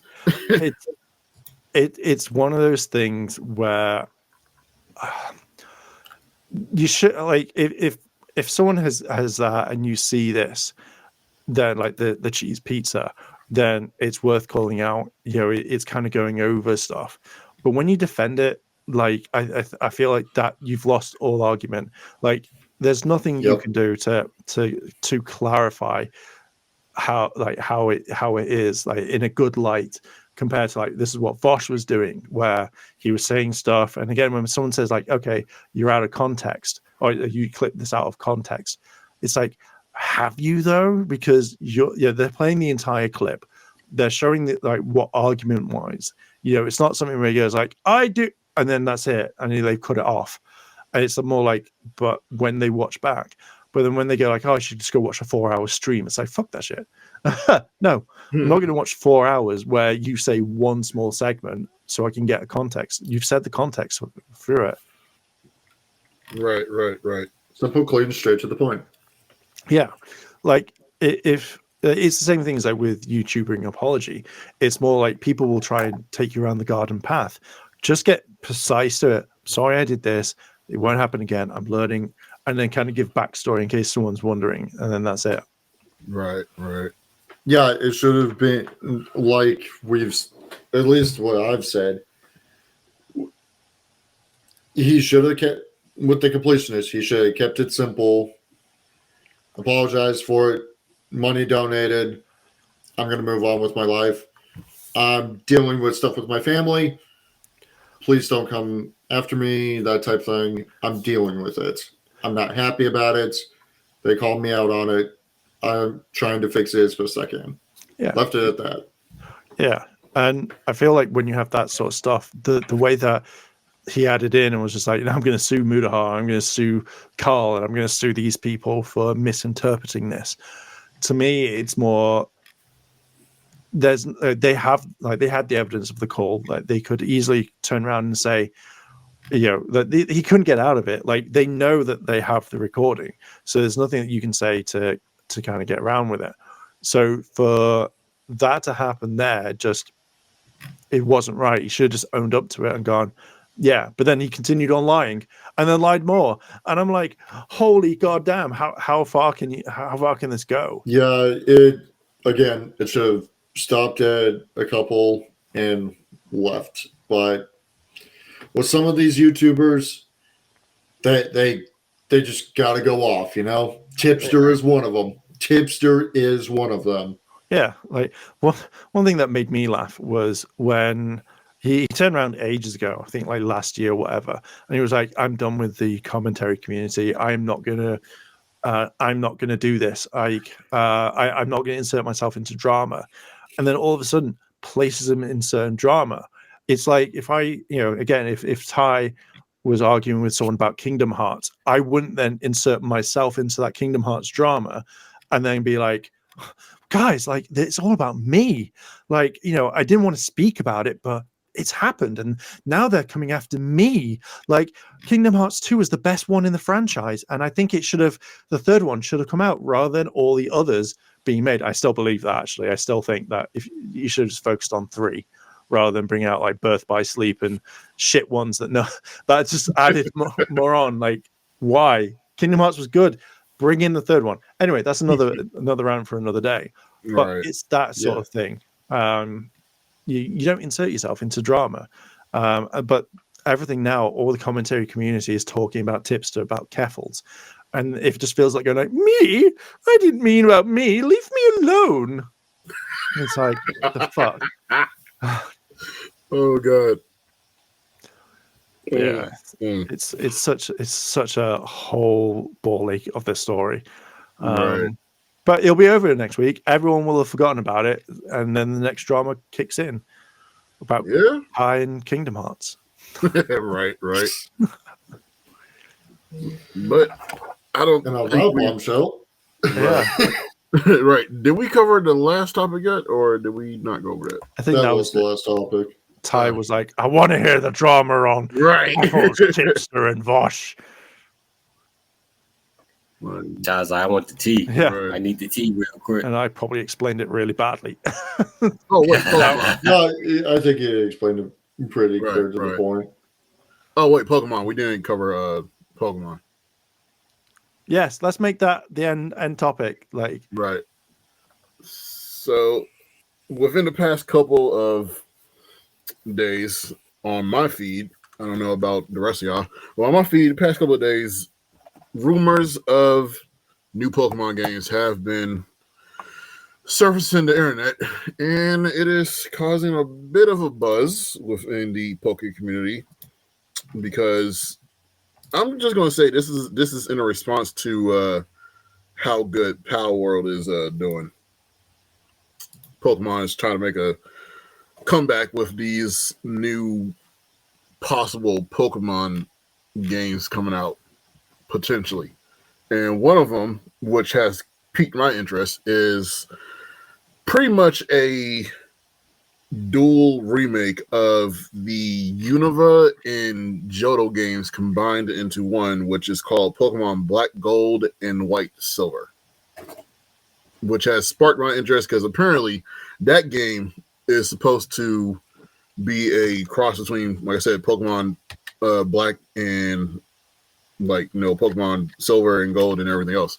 So the setting for that, which I have to read more on it, is going to be I'm assuming the main setting is going to be in the Johto region, and you'll probably be able to travel from Johto to Unova due to Celebi's interference with time travel, apparently.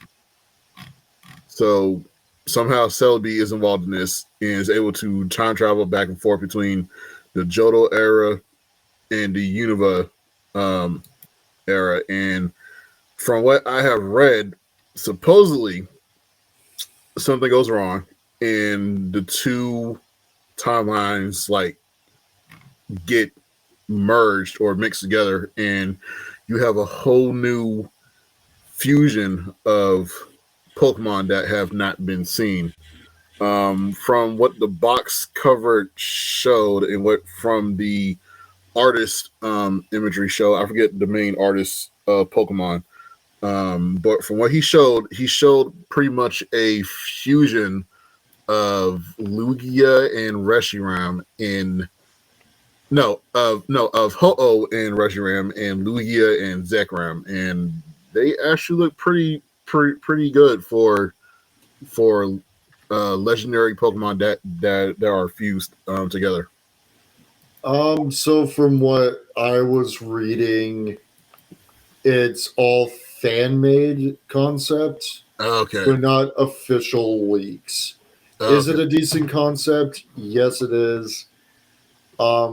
We did get back in Black and White 2, we had the DNA transfer item. Right. Which fused Zekrom with either dragon, and that could be a thing. But yeah, so far it's literally all fan made at the moment. Well, if it's fan made, then that is a really good fan made game or leak, because I'm not gonna lie, that had me really, really interested in Pokemon again for the first time in 10 years. I was actually interested in possibly trying to pick a Pokemon again because of that. Which, like we said with X-Men and all that, sometimes the fans are the better source. Right. Do you so obviously now because I have no idea what it is that is now fake. I know it's Pokemon. Do you find it irritating that Nintendo or Game Freak and stuff like that don't actually kind of listen? Because if you got hyped because of that particular product that was fan made, do you kind of want, oh man, I really want Nintendo to pull their fingers out and actually do it, or are you like, okay, well, I'm fine with whatever next Pokemon game is coming out? Now I would want to see more fan-made content be put into an actual Pokemon game versus versus the BS stuff Nintendo has done with Pokemon. So yeah, I would want to see more fan stuff versus actual Nintendo stuff. Yeah, I would probably agree, because I've seen a few things on what Nuzlocke and stuff like that, and other projects that pop up and stuff that I see sometimes people pass about. Right. The fact is that I've never really been that excited for a Pokemon game for a very long time, because in my mind it's as soon as you finish the game, you train, you catch all your Pokemon, then you go to the trainers, and all that, say the gym leaders, and then you beat the Elite Four. There's nothing left for that game. Where I know they've implemented stuff like, oh, you can go beauty contests, or you can do this instead. I feel like the main game is done. If there was a fan-made one of going okay, you start in Pallet Town, then you go to Johto, Kanto. No, you're already in Kanto, sorry. But you go to Kanto, all and a Pokemon world game. Yeah. Right. So like that's what we've been wanting for years, and I've been saying it for years. yeah. But they don't want to take that step. And I said this I think I said it last week about Power World. If Nintendo just would have done this, I don't think Power World would have been that big as it was, because Game Freak went, okay, we've listened to the fans. Look, we now have Pokemon Open World Survival. Yeah, like it could have been great, but sadly, Power World beat him to it. yeah. I mean, could you imagine, like, okay, how many? So the Elite Four is okay. Obviously, Elite Four is in the name, so it's four major big people. But could you imagine, like, if Game Freak turned around right now and went, "Hey, so we're doing this open thing. It's coming out with Switch 2. You know, the cartridges have got like 18 terabytes of data on there, and it's like you start the ultimate journey, all in like the best graphics. You start in Pallet Town." And then when you beat all the gym leaders, you don't go to the Elite Four. You have to then go to the next region, until everything's at the end. And it's like you have to beat the Galactic League, which is like, say, all the Elite Four trainers, like they're all together, or like four of the best, the top, like this is the hardest thing you'll ever do. And then just go, there you go. Because then you give every single Pokemon fan what they want. You have every single Pokemon. You have all events. You have so much stuff to actually keep you busy. And you don't go, yeah, finish that in like a day. It's like this will take you, say, 8 months to complete. Yeah, there would be so much content, sort of like Skyrim and stuff, where you want to go back. Yeah. And you would have like, what's it now? Up to, I think we're up to 1,000 Pokemon. Yeah. I mean, you'd have to backtrack so damn bad. Yeah, and like, you know, you get the ultimate, like the Pokedex. You are a Pokemon master, that you've got to go through it all, and none of this whole like they used to do in the thing where you have to buy 2 games. It's like no, that would be impossible. Yeah, that drives me nuts.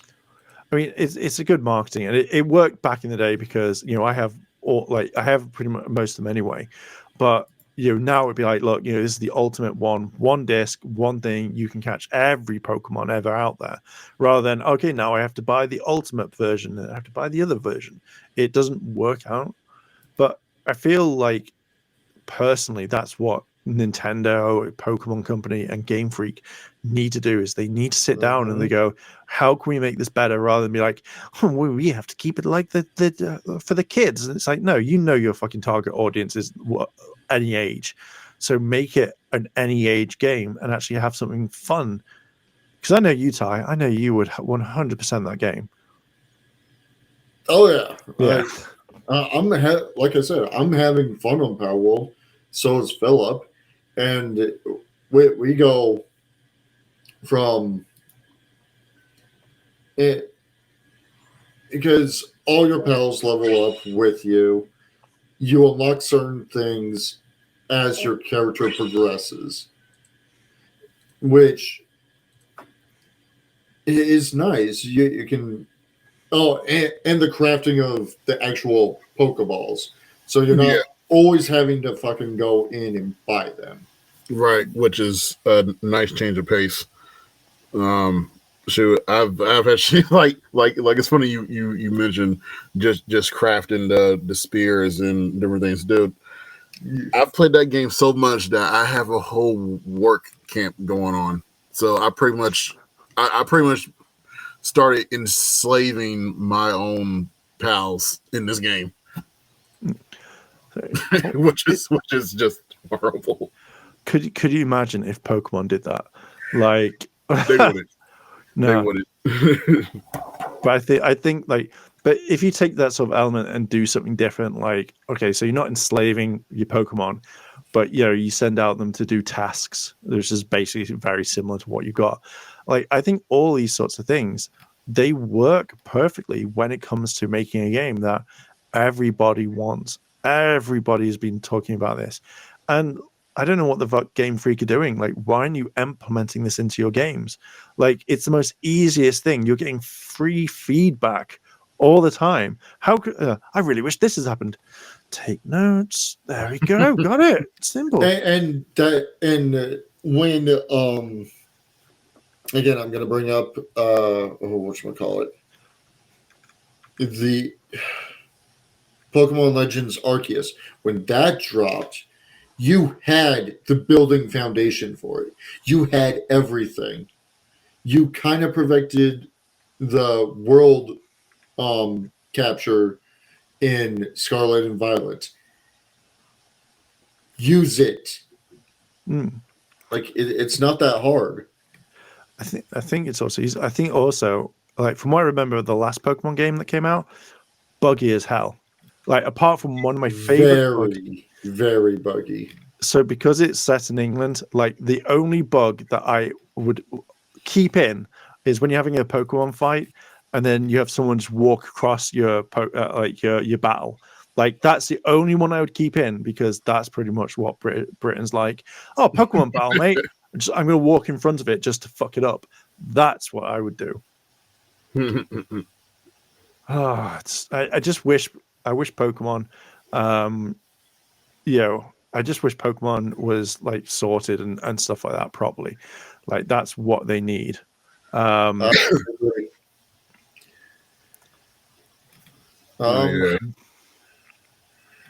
Just it really all depends on what Pokemon decides to do. They're gonna stick with the same old format they've been using. Like they already changed it up to the point where they changed up the way Pokemon plays enough to where it appeals to a newer audience. But the older fans that they had at first are like, nah, dude, like this is not what Pokemon is. Pokemon is supposed to be buggy. It's not supposed to be broken. It's not supposed to be all glitched out and everything. Like not. Y'all had 10 years to get it right, and you keep fucking it up. Yeah, exactly. Let me just kind of work something out. So, Pal World, I need to know how many players. It jumped to. It's probably up to 20,000 players or 20 million players. Sorry. No shit. Okay. Let's have a look. See. Because I think it was at 16 mil last time I checked. Because I know that they did bring out like a post where it's just like, this is how many they've got. So I just want to work out how much. Okay, so around the 31st of Jan, that's where they've said. So they've had 19 million, over 19 million. Okay. So right. 12, yeah, okay, yeah, all together. Right, let's just work something out. Where's my calculator gone? Where's my calculator? Oh, right, it's right there. It's like, where the hell's that gone? Okay, so the game retails, and we're just going to work out on Steam. So on Steam, it's had 12 million players. 7 million, I'm not going to kind of count because that's on Game Pass. So you have 24.99 times that by 12 million. Okay, so that's a lot of money. It's a lot of money that they've made for selling it, and I don't think that that Pokemon's probably done that in a very long time. So personally, I generally think that they're going to sort something out. Otherwise, they're just going to massively get fucked over because people are going to come and make their own thing after that. Now that they've seen how Pal World is. I truly think that if a lawsuit were to happen, Nintendo will just draw it out to where they have no money because they're an independent. I see. The fact is, even with a lawsuit, that it's not really infringing on stuff that I've seen anyway, because you can't turn around and say, well, we're the only company that's trapped monsters in balls and stuff like that. The only one I can honestly say that they could do is that mod that makes everything Pokemon and it makes you as Ash. That I can understand that they would go after, but majority of the time is like, they could then bring up the argument of, well, do you remember was it Dragon Age we did that first, and it's like shit. They're fucking hell. They did do it first. So you copied someone else and you made it huge. Dragon Quest, that's it. But yeah, there's loads of different things that you can do. I just don't think they can go after that idea. We'll see. From what I've seen, Nintendo is going after the models themselves. They're not going after the fair use. They're not going after the idea. They're not going after. They did go after the modder who made everyone Pokemon related. They're going after the models themselves. Right. I mean, you can't really do too much about the models because as long as they're not the legit Pokemon, then you're good. So it's stupid that they're trying to go after the models of Pal World, and you really have no claim on how they choose to make their characters. And like Ty, I'm pretty sure you've seen the new supposed data mined leaks for the new PAL characters that are supposed to come to the game. Not fully, but I have a friend who's highly into it and have been going crazy over it. Right.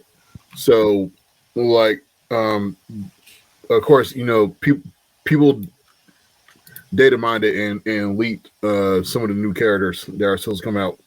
The one character that has been hitting a lot of nerves with some people is their supposed new dark type PAL character, which looks a lot like Mewtwo Y, Mega Mewtwo Y. And a lot of people are comparing this PAL to pretty much Mewtwo, and I can literally see the similarities where they got that from. But that model that got leaked for Power World isn't the official canon model. That's just a concept. Yeah, that's just a concept model of the character. So the fact that Nintendo wants to go after a character that's not even officially released yet, or would be officially a release yet, is stupid because that's not the legit character. It's just it's just based off of what you already have. I'm pretty sure they're going to change that character up completely to where it's not even the same thing anymore. I mean, I think that's possibly what they're going to do, and even kind of looking at it, I can see similarities around it. But yeah, they have changed it enough to make it like their own unique thing. But then now that if they do get holy shit, Nintendo's on my ass, it's going to be okay. So we're going to change this. We're going to make it look different. We'll change it again because it's not being released. It can be let's actually do what you say, like go through and change the model. But it's just like if Nintendo go after it and they shut this down, I just say they shut it down completely. It will just show that if it's also done under the fact of like there's nothing wrong, they just wanted it gone. It just shows how shitty Nintendo and the Pokemon company are. Yeah, they're producing shit for everyone. Right. Which is completely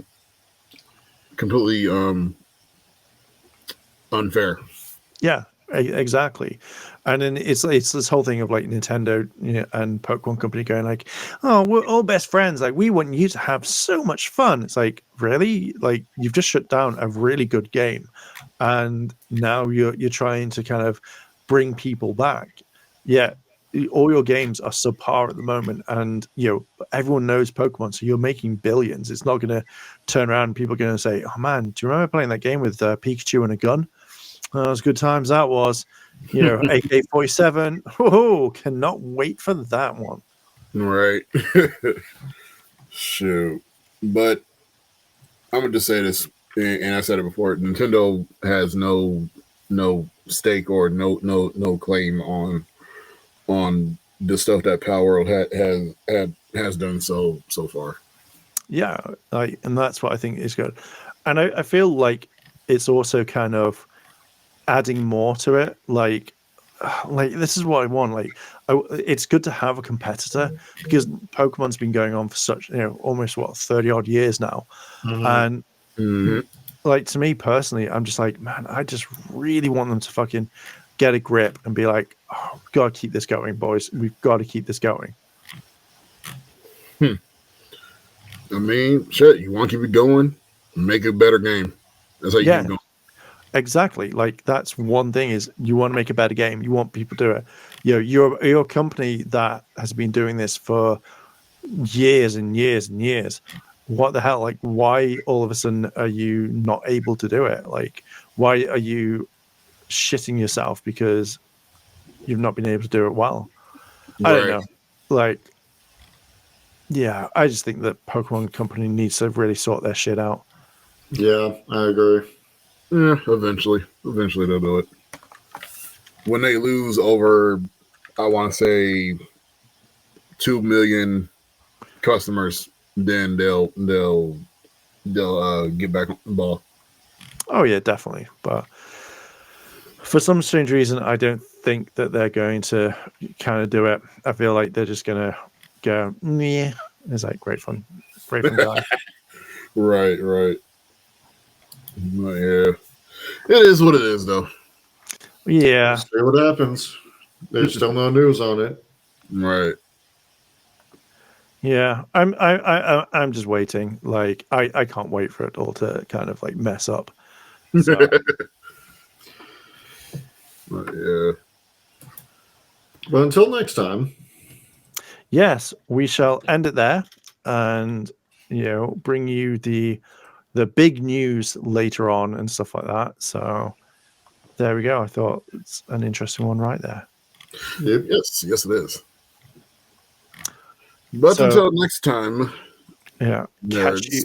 What's the coolio and catch you nerds all over the globe next time. Bye.